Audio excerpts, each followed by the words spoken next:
嗱，一開始教我哋嘅小朋友啦，咁咧可以用呢一個嘅食物入手啦。咁通常我哋靠呢個卡牌咧，咁就唔好兩張住，咁啊要去答絕對啱咗先係咪落邊？我中意做件嘅。咁咧我哋咧就一開始就係有冇西蘭花？西蘭花喎，叻到爆炸喎！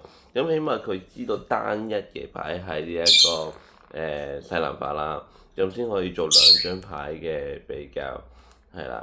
咁我哋可以第二次啦，咁就可以睇下係咪真係識咗西蘭花咧，先有兩張牌，咁睇下佢可以選擇啊，即係 discriminate 到分辨得到咯。OK，醫生非常之好喎，係啦。咁我哋睇下佢第二次。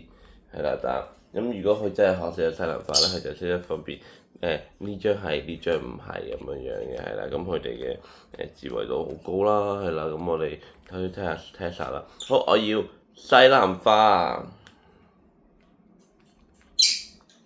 係啦，咁如果佢錯咗，千祈唔好話佢錯喎，係喎，呢張係西蘭花喎，係啦，呢張係西蘭花，叻女啦，咁最多咧要去食嘢獎勵嗰陣時咧就冇食咁多咁樣啦，一係咁樣OK good 咗咁樣就得啦，咁就唔使罰佢咁樣話唔係咁樣樣啦，OK，咁所以咧你第二個 trial 我哋要俾翻個頭先嗰個係 errorless，即係就算佢點錯咗，你都俾翻個啱嘅去點，呢個叫 errorless 係啦，冇錯誤嘅教法，OK，咁咧如果佢第二次咧都係記啱翻呢個西蘭花咧，咁我哋再 switch up 第二張卡俾佢，OK 係啦，咁睇下佢記唔記得邊個西蘭花？好，爸 B 要西蘭花，西蘭花係啦。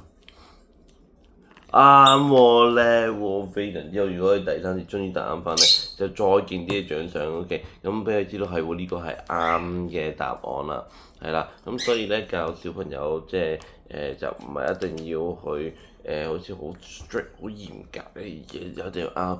咁最緊要咧就係佢開心即係有啲嘢一齊去玩下就得啦。